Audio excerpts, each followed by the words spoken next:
Hey everybody, we're back today with another top 10 song list. Today we're doing the band. I've got my buddies Glen Kellaway from the Basement and Sam St. John here. Perfect compliment to the band being Canadian and Southern. We've got the Canadian Glen Kellaway. We got it, yeah. We've got Sam St. John from Virginia. He's not from Arkansas, but he's Southern nonetheless. And we're going to tackle a great subject. The band, of course, they're known for their blend of musical styles. We're talking rockabilly from the Ronnie Hawkins days, Delta blues, Memphis Souls, New Orleans jazz, R&B, country, roots rock, folk rock. They do it all. We call it Americana, ladies and gentlemen. So glad to be here with these guys. Sam, how would you like to start us off with your 10 through 6? Talk about the band, how you first got into them, and take it from there. First of all, Sam does a great impression of Levon Helm, being from the South, I think. Oh, Yeah. No, I can just think about him write stuff with his Beeman's chewing gum. You know, I'll take kind of says shit. But thank you, Rich, for pointing me out to join this video and to be here with you and Glenn is a treat. So thank you for that. We're glad to have you, man. Yeah. Getting into the band, I mean, you know, I guess like a lot of people, I guess of my age that would know the bands. I mean, the big hit obviously is The Wait. You hear all sorts of different Americana groups do it as like a finale, like especially like at festivals. It's when everybody comes out on stage and that's a song that everybody can sing, that everybody knows, at least the chorus. So of course that was my introduction, was just hearing The Wait on classic rock radio in my area. And then from there, branching out, and to be honest, just to start off, I do not own a single studio album by the band. That's incredible. What? The band is one of those groups that I love incredibly, but I don't have probably any of their stuff. So this is my first introduction, was their greatest hits compilation that came out in 2000. So it's got 18 songs on it. And then I've got a couple of live albums that they've done, but I don't own a single studio album. So that's kind of a shock. And the fact that I'm able to do a top 10 that includes deep cuts is kind of interesting. Yeah. But of course, you know, I learned about the band as their own group. And then from that point, dig into their history. Once I started getting into Bob Dylan, learned that, oh, they were his early backing group when he went electric as the Hawks, and hung out with him up in New York at Woodstock and in Big Pink, and just got into that history. A couple of years ago, I read Robbie Robertson's autobiography. It's one of my favorite autobiographies. Yeah, it's really good. And then, of course, the documentary that came out a couple of years ago was equally as good, based on the autobiography. So they're just one of those groups. They're full of mystery. But I mean, you're talking, venture to say, I would say after Tom Petty, they're probably my favorite North American band. I mean, they're the essence of a band, hence their name, because they could all play whatever they wanted. They could all switch around the stage, and they're just an awesome bunch of guys. So I love them. So I'm happy to do this. Great. Yeah, I agree. How about you, Glenn? You go back further than us a little bit, but how'd you first get into the band? Underground radio. Yeah. When music from Big Pink first came out, would play Chest Fever. Yeah. That was the first song that I heard. And just the way that organ, that keyboard, that was just, oh man, that just grabbed you. And then from then, hearing that album, and it was so different from anything else that was around at the time. It's just, you know, we got Hendrix and Cream and, you know, all this stuff coming out, and it's all heavy blues based. And then these guys come out with this, I don't even know what to call it at the time. It was just different. Now we refer to it as Americana or whatever, but Roots rock. Yeah, amazing. Yeah, I was actually a little bit late to the party with the band, even though, you know, I'm close to Glenn's age. I was into different things at that time, singer-songwriter, more pop oriented stuff. And then when I saw the Last Waltz, that was the key moment for me. Seeing how great these guys were and how they could play with anybody, all these great musicians. Then I went back and got the albums, and it took off from there. So While you're mentioning the Last Waltz, do you guys have this by any chance? is that the album or the DVD? It's the CD, but it's the 4 CD set where it has the complete performances. I do not have that. You can buy this on eBay. I think I only paid like $30 for it, and it is a must-have. I'm telling you, it's so much better than the original release. It's got everybody's got different tracks. There's more tracks from the band, and there's rehearsals, jams, and Clapton plays more songs, and Neil Young, and they all do more. It's great. I highly recommend. I have the video here, the movie itself. Yeah. But go on eBay. It sells pretty cheap. I think I paid $30. That's a good deal for 4 CDs and the book and the whole bit. Like it's well worth checking out. Nice. Cool. Anniversary set from Rhino. Awesome. All right, anyway. Sam, you want to kick us off with your 10 through 6 and we'll work our way around. Yeah. Countdown. Yeah, I've done other ranking videos on my own, and then also with Glenn, and I've done one with you, Rich. The band is one of those where, to me, when I was picking my top 10, I was okay with picking them doing covers because they were so closely related to Dylan, and they took other people's songs. Robbie Robertson is one of the best to do in his art. He's one of the best, but I had to go with a few of their covers on my list. So I'm just going to preface my list with that. That's fine. I have 2 covers on mine. That'll be I got some too. It'll be 10 and 9, and then I'll get into all the band songs later. But that's a good way to start. Actually, some of the Dylan covers, they helped write them. Really, that was all. Yeah. Those were written around the same time they were hanging out, right? Yep. So the my number 10, and it's also the newest of any of the lists that I have, is their version of Atlantic City from Jericho. That's when the band they had gotten back together in the 80s without Robbie Robertson, and put out three or four albums as a starting out as the quartet, and then of course Richard passed away, and then they did another album as the trio with other guys that ended up playing with Levon Helm later in his life. But I think their version is here and Springsteen's is here. Wow. I mean, Springsteen had a killer version on the Nebraska album, and it's just him, but Levon Helm with that mandolin intro. And again, I was saying earlier, they could play anything. So Levon hitting that, it's like that song made me want to start learning how to play mandolin. That's one of the first songs I learned how to kind of scratch my way around. But it's just a killer version. They got a little bit of radio play, but I think their version's great with Levon and Rick Danko harmonizing together. It's beautiful to me. So it could have been from their earlier catalog as far as I was concerned. So that's my number 10 is their version of Atlantic. That's off the charts. I would have never thought of that. It's a great pick. Good pick. Yeah. I love it. Moving on to another cover for number 9 is their version of Don't Do It, which was originally done by Marvin Gaye, written in the 60s, and Marvin had the big hit with it on Motown. Of course, this wasn't officially released until some other compilations came out later in terms of a studio version. It was recorded, I believe, during the Cahoots sessions. And then, of course, it's on the Last Waltz, infamously. It's the last song that they played as their quintet, as the 5 original guys. And it was done. Originally, it was written actually for the Supremes, so you can listen to it and you kind of think, oh, okay, I could hear the Supremes doing this song, but the band really do it, and with just a killer. I mean, Levon's vocals are just shredding through it. Yeah. And one of my favorite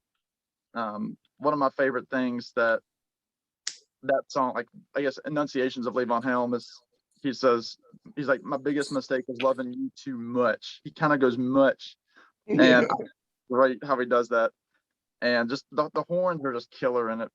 It was done later, but the Who did it as part of their live repertoire. I didn't know that. After Marvin Gaye, I think before the band, but Roger Daltrey does a killer version too. But the band's version is the top notch. So that's one of the 9. Another cover. Very good. Yep. Moving right along, number 8. The third cover on my list is their version of I Shall Be Released, written by Bob Dylan. But Richard Manuel, his voice, he's singing in that very high sad falsetto that he could do. I mean, he had such a soulful voice. Yeah. Of course, he was, their pianist, but he just does another number on that song. Again, Dylan, there are several Dylan versions that weren't official. I mean, he didn't really do a full studio version of it. It was a basement tape song. Right. But I mean, like I said, Richard just puts it on another level. And then when he sings Any Day Now, his voice just soars. Yeah. And I just think it's beautiful. So that's my number 8. Great. Number 7, and I think that was my last cover. So my 10-9-8 raw cover. So number 7 is a lesser known cut that they did called Christmas Must Be Tonight. So I picked their lone Christmas song, partly out of sentimentality, because my band has played that song for the last 3 Christmases. We've played it, and we do it in the style of the band, and that like we'll switch each verse, a different person sings a different lead vocal in the verse. So I was always the second verse on that song. So it's just got a neat feel to it. I mean, it's again one of those Christmas songs you don't hear enough. Rick Danko sings it beautifully. What album is that on, Sam? The Islands album. Okay, I never listened to Islands for some reason. It just always Islands. I have it and don't play it. But Yep. it's a beautiful song. Again, it's the classic lineup of the band doing it. So it's a great Americana Christmas song is all I can say. Just simple lyrics, but it's just beautiful how they do it. So that's my number 7. And finally, number 6 to round off this first half of my list is the song Acadian Driftwood. There you go. Probably the band at their most Canadian. So it's a shout out to Glen there. From the Northern Lights album. It's one of those songs, again, I was just mentioning, classic band, and that it's 3 different lead vocalists on it. Richard Manuel, Levon Helm, and Rick Danko all trade verses on the whole song. And I love how Rick sounds on it. Rick might be my favorite member of the band, just because I love that he can harmonize with anything. Like he could harmonize with a lawnmower and would probably do well. Yeah. Killer funny. Killer bass player. That's how he he's around on stage. And this is one of those songs. It wasn't on the Last Waltz movie, but it was on the set list, and they did it. And actually, I just listened to it before I joined up with you all this afternoon. Again, they throw in some classic French Canadian language at the end there, and just the line about the Canadian cold front moving in, what a way to ride, oh, what a way to go. And it's just killer instrumentation. I mean, I could say that for all the band songs on my list. Oh yeah.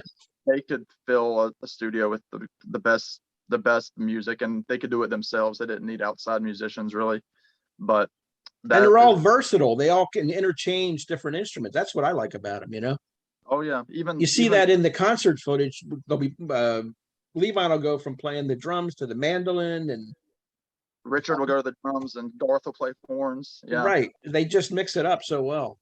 Yeah. And So Danko plays violin and bass. I mean, it's amazing. guitar. Yeah. Yeah.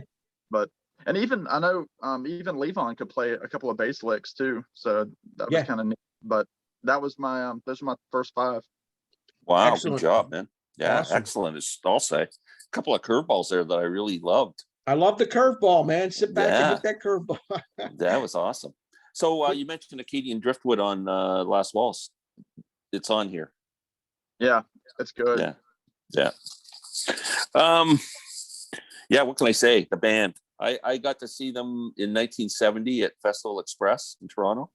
Ooh, Stood right in nice. front of the stage. I was like leaning on the stage, just right there. It was awesome. And I saw Levon a couple times at Massey Hall he would tour those Midnight Ramble shows. Yeah.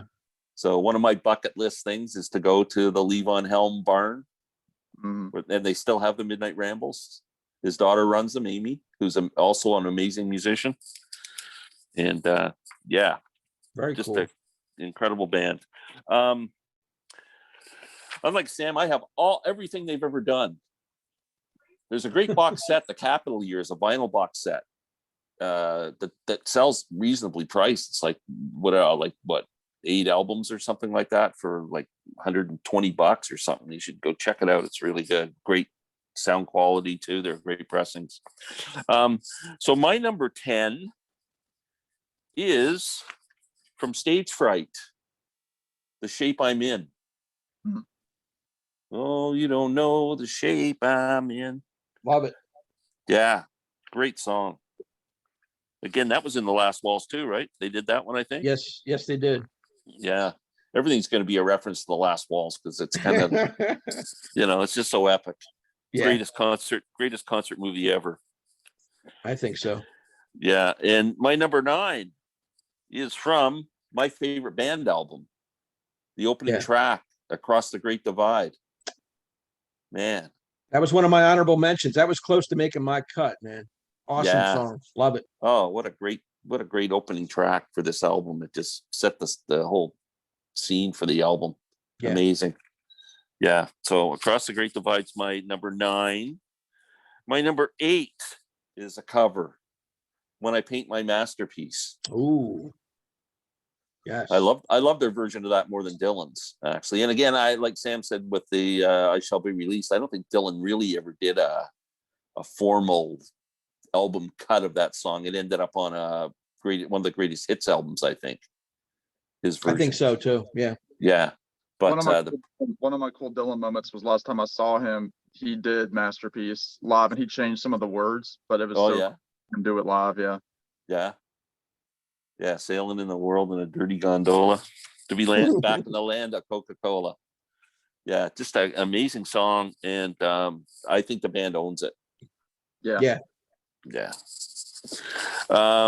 That's my number 8, right? My number 7, also from my favorite band album, self-titled The Band, their second record, is Up on Cripple Creek. Yep.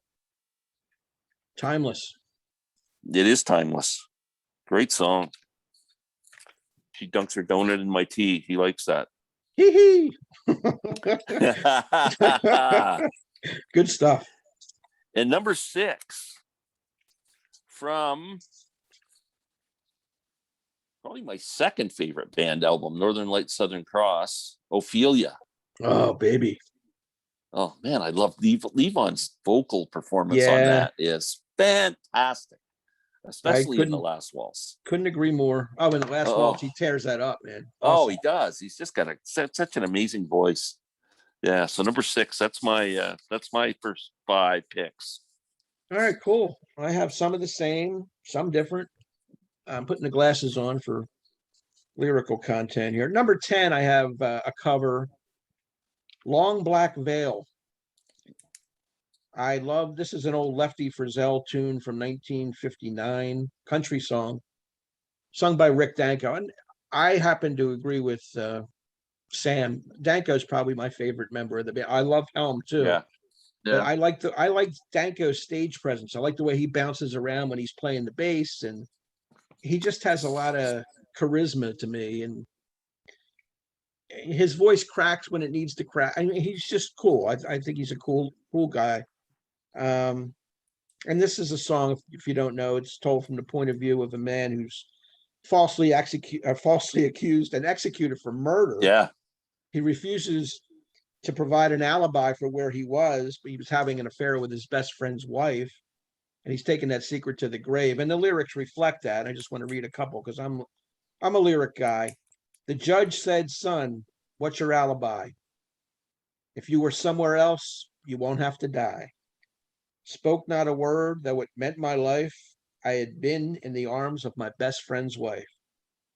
She walks these hills in a long black veil. She visits my grave where the night winds wail.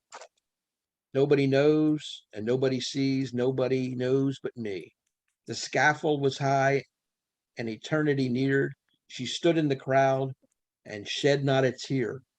Sometimes at night when the cold wind moans, in a long black veil, she cries over my bones." Love that song. Amazing. And that just made my list today. I've been obsessed with that song the last week. The song I had in the number 10 spot is called Life is a Carnival Yeah. That was from my Cahoots. I wanted to put something from Cahoots in here, and that was the song I liked. But I kept going back to Long Black Veil, and that was the one that edged it out. So just a little background. Number 9, we've already talked about I Shall Be Released, the Bob Dylan cover. I love Richard Manuel's voice here. I see my light come shining from the west down to the east. Any day now, I shall be released. It's like a hymn almost. It's so religious, powerful song. Yeah. And I like the band version better than the Dylan version myself. So Yeah, I agree. number 8 is kind of an up-tempo number from the Glen's favorite album, the band self-titled Rag Mama Rag. Great song. I just like the song. I like the piano solo here. I like the vocal by Levon. And I like the one little excerpt. It's dog eat dog and cat eat mouse. You can rag mama rag all over my house. So that's making my list. Every time I hear that, I get a little smirk, a little chuckle. Number 7 is Up on Cripple Creek. That, like I said, timeless. Another song about the American South, the truck driver from Lake Charles, Louisiana. All the characters that he happens to find along the way. The Bessie girl he once knew. Just told me to come on by if there's anything I can do. Little sexual reference there. Robbie's lyrics are just, they're like books, right? They're like, yeah, it's like a short 4-minute movie. Yeah, they're cool. They're like short stories. Cinematic. Yeah. They're cinematic. They're very cinematic. Up on Cripple Creek. If she sends me, if I spring a leak, she mends me. I don't have to speak. She defends me. A drunkard's dream. If I ever did see one, I love that. And then Perfect woman. And then yeah, the juice harp. And then they go into woo. Yeah, the harmonizing and awesome. Number 6 is the title track from Stage Fright. It's about the terror of performing, from what I understand, the pitfalls of fortune and fame. Let's see what else and again, this is Stage Fright. This is Rick Danko on lead vocal this time, and I like the way he sings this song too. He's got that kind of a jittery kind of song or jittery delivery in his, like he is nervous when he's singing it, like he has stage fright up there. I don't know. Your brow is sweating and your mouth gets dry. Fancy people go drifting by. The moment of truth is right at hand. Just one more nightmare you can stand. And then he sings, see the man with the stage fright, just standing up there to give his all his might. He got caught in the spotlight, but when we get to the end, he wants to start all over again. Great song. Got to be on my list. Number 6. Cool. So now we're going to go into our 5 through 2, and then we'll save our individual ones for the finale. So back to Sam for 5 through 2. All right. Well, this is the number 5. This is their big song that I mentioned earlier. Number 5 is The Wait for Me. Partly a little bit just from oversaturation of it, but there are 100 great versions of it. Of course, the studio version is more. I mean, that's really the only one that's really acoustic based. Every other time they did it, really, it was electric. And I should make note with the Last Waltz version. I mean, there were 2 versions for the Last Waltz. There was the version that they played live, and then the TV studio version that they did with the Staple Singers. Mm-hmm. But I meant to mention this earlier in terms of like what makes the band sound so good, and part of this comes with like that performance specifically, just on how Robbie plays guitar. Yeah. And if you read his book, he talks about how he got a different sound on his guitar by taking the high E string, so the very highest string on the guitar, took it off and put a banjo string on it for the high E string. And so what that gave him the ability to do was to bend his guitar more than other people could at the time, because there was no such thing as light gauge strings, because strings come in different thicknesses and gauges. So he was able to bend it back in the day, like, you know, out of this world. And so like he has that Robbie Robertson bend that you can hear so well on that version of The Wait, especially. So that's a good time to mention that. But I mean, it's the classic song. It's what the band are known for, I would say. Robbie got inspiration by seeing an old Martin guitar, which are designed in Nazareth, Pennsylvania. He looked in the hole and saw Nazareth, PA, and said, "Oh, that's a good location," because it's got a biblical undertone to it, Nazareth in the Middle East. But I pulled into Nazareth, was feeling about half past dead. It's a great opening line, one of the best opening lines, and a classic dual vocal. Levon sings about 3/4 of it, and then of course Rick Danko has the "Wait a Minute" Chester verse, which he could really he really changed that verse up live. All different times that they did it live, from Woodstock up to the Last Waltz, and even later on. But it's the band's signature song. From if I were to write a book, that would be the song that I would talk about probably the most. But classic song. It's every ensemble has done it that plays acoustic instruments, and it's a standard. So The Wait's my number 5.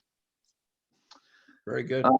Moving up to number 4, I'm going to do The Shape I'm In, which Glenn had at number 10. Classic scene in The Last Waltz with Richard and his looks like a wool blazer sport coat almost, where he's just kind of looking at the camera, nodding. He's probably half drunk and stoned, but he just belts that song out. And it's one of those songs where the horns really make that song, and it's meant to be heard live. Again,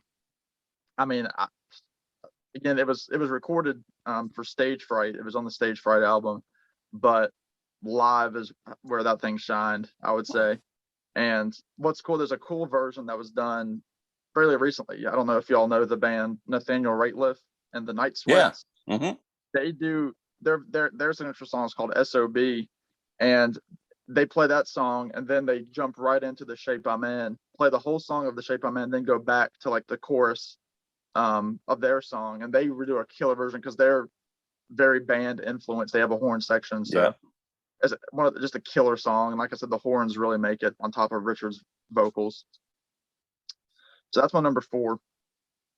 Number 3, I would say probably maybe most commercially successful song, because somebody else did it, is The Night They Drove Old Dixie Down, which being somebody from the South, I can relate to a lot of the history in that song. And what's incredible to me about that song, and y'all might talk about it later, but to me, just that Robbie was a Canadian writing about the South, and he said that he could only hear it in Levon's voice, and how Levon still had relatives that would have been alive during the American Civil War, to know the pain that the South had to go through to after the war tore the country apart, and how to bring it and come back together. It's not a glorification song. A lot of people say it's a glorification of the South, but it was just at the time, from a historical perspective, just how the South viewed their veterans coming home. Even though that they were torn, they still wanted to have honor and respect as people. And Levon just does a killer version. It's so beautiful. And again, The Last Waltz, just you can see in his eyes, and he singing at the time, he probably thought, this is the last time I'm going to sing this song. I'm just going to kill it. And you have Alex Toussaint, in the horn section behind him, and his face is just almost in pain singing that song. And again, he could relate to it, being from Arkansas. And I think it's a beautiful song. It could be Robbie's masterpiece as far as I'm concerned, talking about the storytelling aspects. That's a story song we went through with. Yeah, you could make a movie out of that song. Oh yeah. Even with there are some historical inaccuracies in it, which were changed later on. I know Johnny Cash did a version. Has had the big version with it, which I don't like at all, but that's just my opinion. But I've never heard Johnny's version. Me neither. It's interesting. I think he tried to make it more historically correct with the facts and how the timeline worked. But anyway, that's my number 3. Okay. All right, and second to last, where I'll stop for this segment here, is my number 2, and Glenn mentioned it earlier as well. It's Ophelia is my number 2, and again, the band knew how to work a horn section, and the horn section in this case was called Garth Hudson. He played all of the woodwinds and the horns on this song. And I was reading, doing some of my research before, that critics say that this is Garth's masterpiece, even though Garth wasn't a vocalist. But musically, this was Garth's masterpiece, because he's playing his organ as he does. and he's playing all the woodwinds, he's playing the brass section, and I mean it sounds like a full like Dixieland brass orchestra, and it's Garth playing it. Yeah. And there's several. I don't know if Garth gets enough credit. Like he doesn't. He was the genius musician. Yeah. I mean, Robbie was the writer, obviously, came up with these amazing lyrics, and they were all multi-instrumentalists and could play really well. But Garth was on a whole other level. He was like he was a true musician. Well, what they said about, and what Robbie talks about in his testimony book, is that the only way they could get Garth to join the band was to tell Garth's parents that he was giving them music lessons. Way older than them. I mean, they were like late teens, early 20s, and Garth, he was born 1937, I believe. So he's 84 as of August. But there's some good covers of this song. Vince Gill does a version of it. My Morning Jacket with Jim James does a version. My favorite cover version is by the Wood Brothers, who I've talked about a few times. They have a live album that they did at the Barn up in New York, and they put out a live album which they finished with Ophelia. And one of the times that I saw them, they finished with Ophelia, and it was killer how they did it. A lot of people talk about the meaning of this song. Some people say, especially since Levon is singing it as a Southerner, a lot of people think that it could be Shakespearean, related to the Ophelia and Shakespeare's lore. Some people think that it might be about an interracial relationship where they have kind of some tones where they say "darken my door" and "honey, we broke the rules." I mean, there's kind of some like talking about like early American dating. Interracial couples. They said it could be about that, but whichever way you think about it, it's a great song. It's a classic. I don't know what genre you want to call it. It's the band. It's a classic. I would say on my whole list, that song is the most the band of any song. So, yeah, Levon just he rips that one too. What a great vocal performance. Yeah, that finishes that section of songs. Very good. I have all those songs in my top 5 in different configurations. Yeah. How about you, Glenn? What do you have for us? You got to give a shout out to Alan Toussaint too, who did a lot of horn arrangements for the band too, right? From New Orleans. Yeah. Famous songwriter from New Orleans. Yep. Number 5. You guys have mentioned Rick Danko, what an amazing vocalist he is. Couldn't agree more. And the song that I think represents that more than any other, his greatest musical performance, "It Makes No Difference." Yep. He just, man, what an emotional performance of that song. He just, man, that's the best. He's feeling it. Yeah. That's just a gorgeous song. I can listen to that forever and never get sick of it. Number 4, again from my favorite album, "When You Awake." When you awake, you will remember everything. Yeah, that's again just a beautiful song. Great harmonies on it. Yeah, they just, that's the other thing. Their voices blended so well. Blending is the right word. Oh, they blend all the different styles, and the 3 lead vocalists. I mean, and the harmonies. It's just fantastic. Yeah, they complemented each other just amazingly well. Yeah. Number 3, Acadian Driftwood. Nice. Yeah, the Canadian in me's coming out. Yeah. Yeah, it's just an incredible song. My number 2, again off of this album, and it really could be my number 1. In some ways it is. I kind of wish I had made it number 1, "Rockin' Chair." Oh man, I just love that whole thing about the old guy sitting on the porch, and just great lyrics. And as I get older, I think I even appreciate it more and more. Absolutely. And just a beautiful, beautiful song. If you guys have, do you guys have the 50th anniversary CD set of the band album? No. It's really worth getting, because the outtakes and demos are incredible. And there's an a cappella version of Rockin' Chair, Oh, which wow. just makes the hairs on your arms stand up. It just is gorgeous. Highly recommend you guys check that out. I have this version. I don't think it's the 50th anniversary. I don't know if you can see it. Yeah, the 50th anniversary comes with two CDs. Yeah, no, this isn't it. Yeah. So that's my number 2. I guess we're saving our number 1. We'll save our number 1. I'll run through my 5 through 2. They've all been talked about so far, mostly by Sam and Glenn also.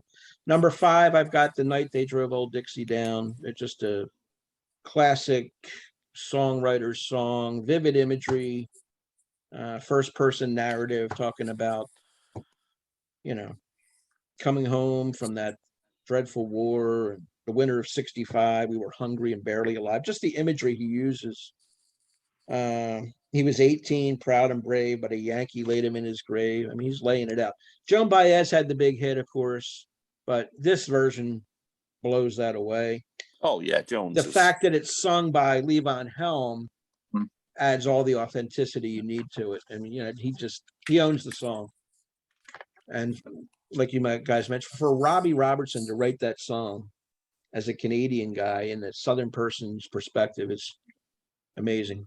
Number 4 is The Shape I'm In. Richard Manuel delivering a classic here. I believe Robbie had Richard in mind when he wrote the song. Out of 9 lives I've spent 7. How in the world do you get to heaven? You don't know the shape I'm in. That's a great line. I've just spent 60 days in the jailhouse for the crime of having no dough. Now here I am back on the street for the crime of having no place to go. And when he sings that, there's so much heartfelt humanity involved. I just love the song. And this is a guy that suffer from depression and substance abuse and eventual suicide. So a sad tale there. Number 3 is Ophelia. Big time song. Love the vocal here by Levon. And I like the stinging guitar playing that Robbie Robertson gives to it. Towards the end of the song, he just, I don't know enough about music to know why, but Sam mentioned it before with the different strings. He has a way of pulling strings. I like his style of guitar playing. And the horn section, Garth Hudson all over this thing. Boards by the window, mail by the door. Why would anybody leave so quickly for Ophelia? Where have you gone? The old neighborhood just ain't the same. Nobody knows just what became of Ophelia. Tell me what went wrong. And then there's the ashes of laughter. The ghost is clear. Why do the best things in life always disappear like Ophelia? Please darken my door. I just love the lyrics. Again, they're poetic and they tell a story. Number 2 is their best known song, The Weight. Had to have it high on the list. Normally it would be number 1, but I have a song that I really go to as my favorite band song. So I leapfrogged it and put The Weight at number 2. According to what I read, Robbie Robertson said this was inspired by the Spanish filmmaker Louis Buñuel. Surrealism, the religious imagery and connotations. Nazareth, like Sam said, the Pennsylvania town where the Martin Guitar Factory is located. It's got a Bible Belt feel to it. The whole 9 yards. The traveler who's having these encounters along the way. Carmen, the devil, young Anna Lee, Miss Moses, Crazy Chester. It's just a classic song. All these little nuances in it. So I'll save my number 1. We're going to go back in our same order and deliver our number 1 song. I'll be interested to see. I think we might have 3 different ones, but I'm not sure. Drum roll. Sam, what do you got? Well, this was one. Glenn has already mentioned this song, and I didn't say anything on purpose because, like I said, the last song that I mentioned was Ophelia, was number 2. And like I said, that's the song that sounds most like the band in terms of like a genre of music. But to me, the most incredible songwriting performance of the band is It Makes No Difference. And love that pick. Again, it goes back to me saying Rick was my favorite member of the band. For a long time it was Levon, but after really digging into like their catalog and hearing just how Rick played and how like I started playing the bass a little bit and trying to play to Rick playing the bass, and just his harmony is just so good. But this is about, it's just about the saddest song ever written. The solos at the end are part of the song too. Robbie kills it on that solo, and then Garth comes in on the saxophone playing. It's just sad. It's and I wish with the film of The Last Waltz they cut out a good portion of this song. They didn't play all the verses in the movie version, but I watched that Last Waltz version of it so many times. Like, it's one of those that it's always on my loop of songs to listen to over and over again. So I'll go through a phase where I'll listen to it for weeks and then kind of let it go. And then a few months later it comes back and I'll get into it all over again. I watched cover versions of it, but nothing comes close to Rick singing it. And just, you can see the pain on his face, and it's just a beautiful, beautiful song. The sun don't shine anymore. It's beautiful. And I didn't think it would be my number one, but once I started going through their catalog, I thought, yeah, that's got to be number one for me. So that's it. I can't argue with that. That could be my number one. It could have been. I'm going to change my order now. I'm going to make. You convinced me. Okay, well, I don't think mine's any surprise. It's The Wait. Can't go wrong with that. You know what? Every once in a while, I write out a list of my favorite songs of all time. And my favorite song of all time is Ripple by the Grateful Dead. Never Good changes. I just love the lyrics, and it has so much meaning to me. And The Wait is always within the top 2 or 3. It's just an epic song. It's a perfect song. It's a perfect song. I know it gets played and played and played, but I don't care. I you come over to my house, I'll play and play and play it. Like, it's amazing. Anytime I've been in a band, I love trying to get people to sing it and play it and take turns on the verses just like they do.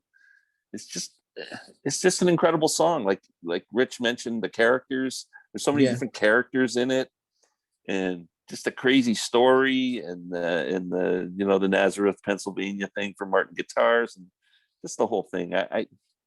There's not many songs better as far as I'm concerned. I agree too. It's a great choice. But my number one is Sam's number one. It makes no difference. Wow, that's awesome. Because I was just looking at my list, because I've been keeping a track of everybody's picks. And I go, geez, Rich didn't even pick. Now, it's my favorite song of theirs. I watched that video on YouTube a lot. And it's my favorite part of The Last Waltz, believe it or not. And Rick Danko is my favorite member of the band. So how can I not pick it? Heartbreakingly sad, a killer vocal, and some of Robbie's best lyrics. It's a soulful ballad. I just want to read some lyrics for people out there that are not familiar with this song, and you can see what we're talking about. You're going to make us cry. No, I'm not. Just absorb them. It makes no difference where I turn. I can't get over you, and the flame still burns. It makes no difference night or day. The shadows never seem to fade away, and the sun don't shine anymore, and the rains fall down on my door. And then it makes no difference. This is my favorite line here. It makes no difference how far I go. Like a scar, the hurt will always show. And it makes no difference who I meet. They're just a face in the crowd on a dead-end street. That's top-notch songwriting. And no kidding. With a vocal performance to match it, and the band around it to bring it home. I mean, it's a perfect song. Great harmonies. It is. Great harmonies. And then when Garth comes in at the end, man. Oh, that's the tear-jerking part. That's you got through that's like lyrics. A cherry on the top. That just man. That's like, I know. Yeah. That's when the tears start flowing. Yeah. Oh yeah. You guys. I should have picked it number one. Damn it. Yeah. Well, The Wait is. I think that's got to be the song of the whole video that we're doing today, is because I picked it number 5 and you guys picked it number 1. So. Yeah, and Ophelia, I think Ophelia did well in the rankings. It did too. Yeah. And The Wait. Yeah. Wow. So those are my top 3, and I think all of us feel the same about those songs. You know, Yeah. and the Shape I'm In came in, and the night they drove Old Dixie Down, Stage Fright. They have so many classics. Oh, And then we each had some covers and some deep cuts as well. So Now- anybody have some honorable mentions that we did not talk about that are some of your favorites? I know, Glenn, you had like 5, I got 45 of them, actually. 45 of them. Okay, Yeah, cool. yeah, no, I got 5. Go. You got any, Sam? You should go next. Yeah, go Yeah. Sam. Just a few. Unfaithful Servant was one that I love. Don't say much about it. Get Up Jake, which is a great song, especially on the Rock of Ages, which I haven't mentioned. If you don't have, I mean, the Last Waltz is their triumph, but in terms of just like their best live performance, get either Rock of Ages or their Mhm. Academy of Music box set, which is this concert expanded. Yeah. So that's one. Life is a Carnival, which I think Rich mentioned earlier as an honorable mention. I love Yes. it. The, Love it. Tears of Rage. Yeah, Which is that's on mine too. And then they had a song that they wrote with Emmylou Harris in mind, Evangeline, which Ah. Yeah. of course she sings most of the song and she did it later as her own song, but I love the song Evangeline. It's just Yeah, a great song. killer part of the movie, even though it's on the studio. So those are a few. I've got tons of others, but those are a And- few. On Evangeline, they all rotate their instruments on that one too. They're all playing different stuff. The Mhm. man for Levon. Yeah. Oh, good. Good stuff. What about you, Glenn? What do you have on your honorables? One song I want to mention off Cahoots, because Sam and I just did a Van Morrison video. 4% Pantomime. Oh, there you go. Yeah, What a cool song that is. with Van the Man himself. Van the Man, the Belfast Cowboy. Yeah, that's one. And also the big hit off of this, Life is a Carnival. Yeah. Again, shout out to Alan Toussaint for the horn arrangements on that. I think they co-wrote this with Dylan, this Wheels on Fire. Thank you. Now they own that song. Yeah. More than anybody else. Stage Fright, I didn't put in my top 10, but it was Bordering. pushing to be there. Yeah. And one more that's kind of an obscure cut is Daniel and the Sacred Heart. Good one. Beautiful song. Which album Yeah. is that? That is on it's either on Stage Fright or I think it's on Stage Fright, isn't it?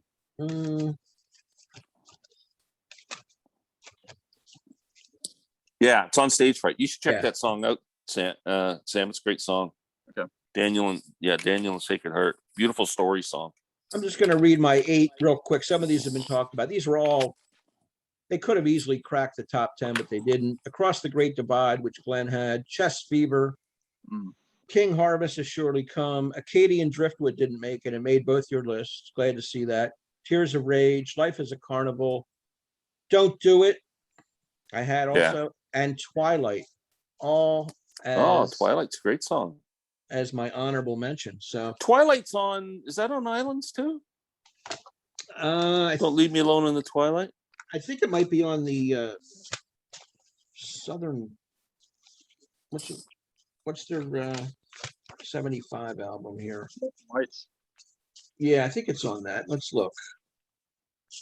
Ooh, no, Twilight is not on that. it's- Where is Twilight? Is it on It might, just be the on, greatest? it might be on Islands. I don't No? see it on Islands. I think it's on Huh. the greatest hits. I picked it off of. Oh, maybe. Yeah, it's a beautiful song. I have this best of the band Oh, vinyl. cool. I think it's on here.